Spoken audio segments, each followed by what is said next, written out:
என் இனிய வலைதள பிரியர்களுக்கு நான் எத்தனையோ தலைப்புகளில் காதல், பெண்மை, காமம், மோகம், ஆபாசம் இவைகளை பற்றி உங்களோடு பகிர்ந்து வந்துள்ளேன். அந்த வகையில் பொதுவாக பெண் என்றாலே கவர்ச்சி, அதை நினைத்தாலே உள்ளத்தில் எழும் கிளர்ச்சி. இது உலகெங்கும் நடக்கும் நிகழ்ச்சி. ஆனால் அந்த கவர்ச்சியை ஆபாசமாய் மாற்றி காசுக்காக விளம்பரப்படுத்தி சமூகத்திற்கு கேடுகளை விளைவிக்க கூடாது என்பதை மையப்படுத்தியே இந்த கவிதையில் சொல்லி இருக்கிறேன். பொதுவாக பெண்மை என்றால் அது ஆணினத்தை கவரக்கூடிய வகையில்தான் எந்த இனத்திலும் இயற்கை படைத்து இருக்கிறது. இது இனிப்பை சுற்றிய எறும்பை போல் என்று கூட சொல்லலாம். அதற்காக கவர்ச்சியை இலைமரபு காய்மரபாக நம் முன்னோர்கள் வைத்தார்கள். அதற்கும் ஒரு விதிமுறை விதித்தார்கள். ஆனால் இன்று அந்த நிலையில் இல்லை, பெண்மை என்று சொல்ல வேண்டும்.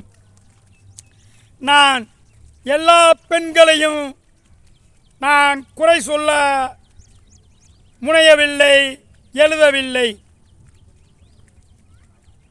சில திரைப்படங்களில் கூட ஆபாசம் எல்லை மீறி எடுக்கப்படுகிறது. அதற்கு விளக்கமும் சொல்லப்படுகிறது. அந்த விளக்கம் எப்படி என்றால், கதைக்கு தேவைப்படும் பட்சத்தில் ஆபாசம் என்பது தவறல்ல என்ற ஒரு குறுகிய எண்ணத்தோடு விளக்கம் கொடுத்து கொண்டு இருக்கிறது திரையுலகமும் சரி, அதை சார்ந்த இயக்கமும் சரி. நான் என்ன கேட்கிறேன் என்றால், கவர்ச்சி என்பது இலைமறைவு, காய்மறைவு. ஆனால் ஆபாசம் என்பது எல்லையை தாண்டிய விதிமுறை என்றுதான் நான் நினைக்கிறேன். ஆபாசமாய் காசுக்காக நடிப்பவர்கள் அவர்களின் பிள்ளைகளையும் சந்ததிகளையும் அவர்களை சார்ந்த உறவுகளும் இதை பார்ப்பார்கள் என்பதை மறந்துவிடக்கூடாது. இன்னும் இதை பற்றி நான் நிறைய பேசிக்கொண்டே இருப்பேன், பேசுவேன், விளக்கமும் கொடுப்பேன். அதை வரும் காலங்களில் உங்களுடன் பகிர்ந்து கொள்ளுகிறேன். மீண்டும் நான் சொல்லுகிறேன், பெண்மை என்பது தெய்வத்திற்கு ஒப்பானது. அதை ஆபாசமாய் காட்டுவதைத்தான் தவிர்க்க வேண்டும் என்ற வேண்டுகோளை ஒரு சில கவிதைகளில் சொல்லி வருகிறேன். அந்த வகையில் இந்த கவிதையின் தலைப்பு பெண்மைக்கும் வேண்டும் சமூக பொறுப்பு. தலைப்பு பெண்மைக்கும் வேண்டும் சமூக பொறுப்பு. வாலிபனே, மனதை அலைய விடாதே, அதை அதன் போக்கிற்க விட்டு விடாதே. மனதை அலைய விடாதே, அதை அதன் போக்கிற்கே விட்டு விடாதே. ஆபாச பூதங்கள் கிளம்பிவிட்டன. அது மனதை கிற்காக்க தொடங்கிவிட்டன. அலைபேசி வலைதளங்களின் மூலமாக ஆபாச பூதங்கள் கிளம்பிவிட்டன. அது மனதை கிற்காக்க துடிக்கின்றன.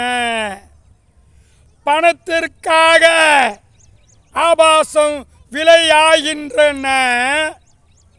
அது காசுக்காக கலைன்னு பேரும் பெறுகின்றன. பணத்திற்காக ஆபாசம் விலையாகின்றன. அது காசுக்காக கலைன்னு பேரும் பெறுகின்றன. ஆபாசம் காணவே ஆணுலகம் அணிவகுக்கின்றன. ஆனால் பெண்ணுலகம் ஏன் இதற்கு உடன்படுகின்றன? என்னுடைய கேள்வியும் இதே. ஆபாசம் காணவே ஆணுலகம் அணிவகுக்கின்றன. ஆனால் பெண்ணுலகம் ஏன் இதற்கு உடன்படுகின்றன? ஆபாசம் தவறென்று பெண் உலகத்திற்கு தெரியாதா? அது தெரிந்தும் ஏன் உடன்படணும் அதற்கு? ஆபாசம் தவறென்று தெரியாதா பெண்ணிற்கு, பெண் உலகத்திற்கு? இது தெரிந்தும் ஏன் உடன்படணும் அதற்கு? ஆபாசத்திற்கு துணை புரிகிறது விஞ்ஞானம். இருப்பினும் பெண்மைக்கும் இருக்கிறதல்லவா ஞானம். ஆபாசத்திற்கு துணை புரிந்து வருகிறது விஞ்ஞானம். இருப்பினும் பெண்மைக்கும் இருக்கிறதல்லவா ஞானம்.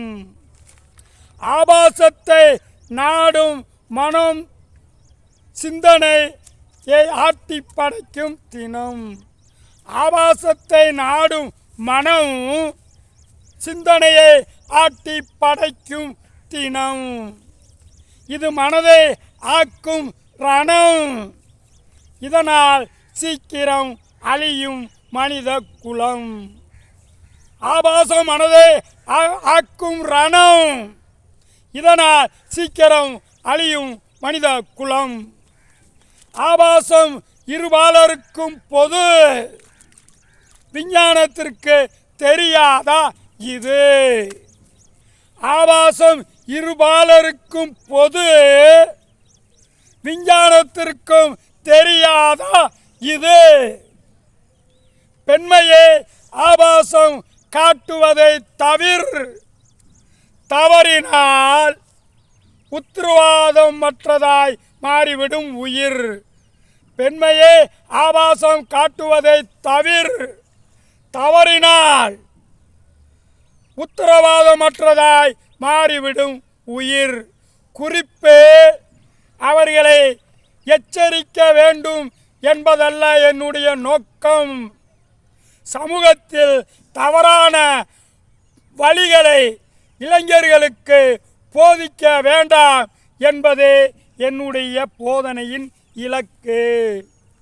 எந்த நிலையிலும் ஒழுக்கம் மாறாதே. ஒழுங்கினத்தால் கேடை தேடாதே. வாழ்வில் மனித இனமே, வாலிப நெஞ்சங்களே, பெண்ணினமே, எந்த நிலையிலும் ஒழுக்கம் மாறாதே. ஒழுங்கினத்தால் கேடை தேடாதே. ஒழுக்கம் காப்பதே பெண்மைக்கு சிறப்பு. இந்த இடத்தில் ஒழுக்கம் என்பதே ஆபாசம் என்பதற்கு ஒப்பாய் சொல்லி இருக்கிறேன். ஒழுக்கம் காப்பதே பெண்மைக்கு சிறப்பு. இனி பெண்மைக்கும் வேண்டும் சமூக பொறுப்பு. இனி பெண்மைக்கும் வேண்டும் சமூக பொறுப்பு. இவன் உங்களில் ஒருவன் மதுரை கவிஞர் சு. வைரன்.